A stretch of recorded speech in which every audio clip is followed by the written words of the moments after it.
what really interests me more than anything else is the intersection of transportation and development, because I see transit in particular as a key redevelopment catalyst for the region. Democratic Visions is handmade by volunteers for the entire metro region by DFL Senate District 42. Former Bloomington City Council member Steve Elkins is easily the most qualified individual to be appointed to the Metropolitan Council in the last decade. Steve represents Bloomington, Edina, Richfield on the Metropolitan Council, that's District 5. Steve chairs the Transportation Committee and serves on the Community Development Committee. Steve, welcome to Democratic Visions. Thanks, Tim. Now, are those two assignments that I've just mentioned linked in your service on the Metropolitan Council?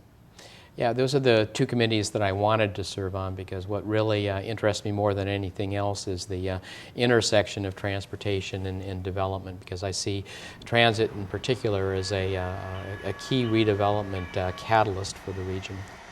I'd like you to give us a little bit of a thumbnail sketch on what's going on with the Central Corridor, and then tell us what's going on with the Southwest Corridor. Let's start with the Central Corridor, Steve. Sure. The Central Corridor is the next light rail line that's currently under construction, and it runs from downtown Minneapolis to downtown St. Paul. Or some might say vice versa. Right? Or vice versa, yeah. And it runs past the university, down the University Avenue corridor, through the Midway area, between the two cities. And it's going to be a tremendous economic development catalyst for the region. Now, they're moving dirt right now, aren't they, on that? They're moving dirt, actually almost a quarter completed. Wow. So it's moving along very quickly, as projected to be completed sometime in 2014. We're already seeing redevelopment at some of the key station nodes. So that's your community development hat you put on when you talk about that? That's what, yeah. So it's maintaining and developing affordable housing, in particular along the corridor.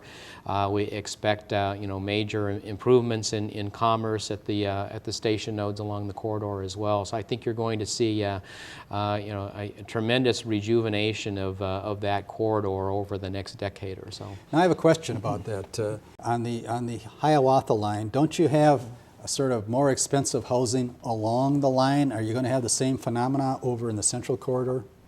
That's actually a major concern of the residents within the Central Corridor.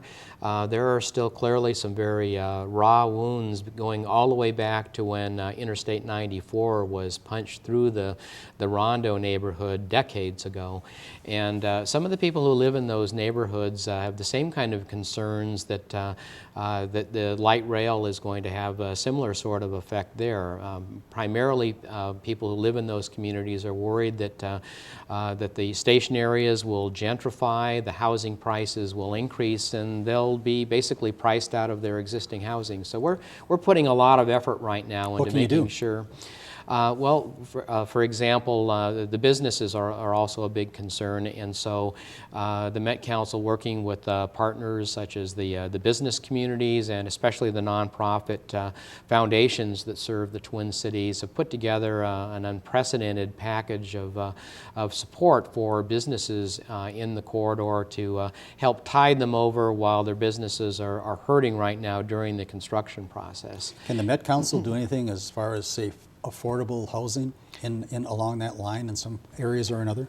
Again, it's going to be the Met Council along with community partners. I went to a workshop in St. Paul in the Midway District strategizing with people who actually live in the community about what should the corridor look like, what should the mix of housing be, and what kind of strategies can we pursue in order to ensure that the people who are currently living in those corridors can continue to live in those corridors afterwards. So it's tools like community land trusts, potential circuit breaker property tax breaks for people who are living in what are currently affordable houses in that corridor that will appreciate in value due to transit.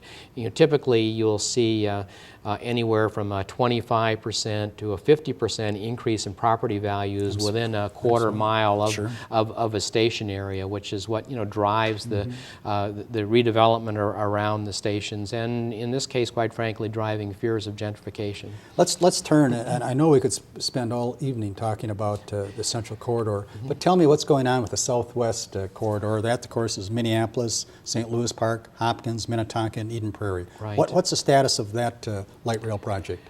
The Federal Transit Administration has just approved for the Met Council and its partners on that project to move into what's called the preliminary engineering phase, which is the second phase of the design. So we've been through all of the conceptual design, the choice of the routes, and the choice of the modes. The route is fixed. The route is now fixed. The mode is now fixed. So now the preliminary engineering will get into a much greater level of detail about the specifics of the alignment, and the objective, if you can, once you've completed the preliminary engineering phase, you're about 1/3 finished with the design, and at that point you have enough of the design done that if you choose, you can then proceed from there into a design build phase where you're actually designing and building at the same time in order to speed the project and reduce the costs. How many stops will the light rail make, say, in Eden Prairie? I think Eden Prairie is going to have about 4 stops. All of the cities in this corridor, I think they've all gone to school on what's happened in the Hiawatha corridor and the Central corridor. The 4 or 5 cities that are involved in this project, I think, are way ahead of the game in terms of having already developed station area plans for the land around their stations. In many cases, they've actually changed their zoning codes so that their zoning is already in place when developers come forward to do transit supportive developments in the areas around their station. In Eden Prairie and Minnetonka, for example, United Health is a major employer in both of those cities and is making its own plans to make sure that its own campus buildings are well connected to the stations that will be running through its campus. I want to talk about briefly about another hot button issue. Yep. Viking Stadium, Arden Hills. I know the governor wrote to the Metropolitan Council and the Sports Facilities Commission and said, see what's going on up there and give me a fair evaluation. Are you involved in that process at all? Only minimally, because if you read the governor's letter to Sue Haig, the chair of the Met Council, and Ted Mondale, the former chair of the Met Council and current head of the Metropolitan Sports Commission, he gave them both a very specific limited charter, and basically it was to have the staffs of these bodies evaluate the status of the infrastructure and report back to him. And you very carefully have to note that he didn't ask for our recommendation. And so I would expect that once the analysis work has been done, it will be presented to the Met Council as an information item, but Governor has not asked us for a recommendation.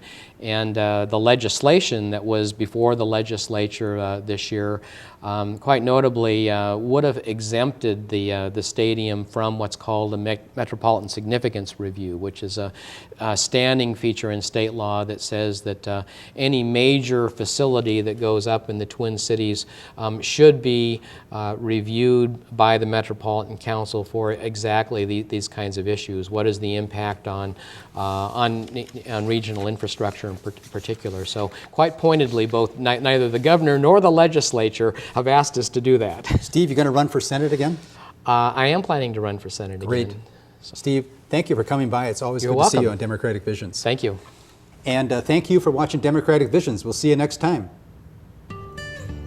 Democratic Visions is handmade by volunteers for DFL Senate District 42, Lori Pryor, Chair. Democratic Visions can also be seen on YouTube and at dflsd42.org.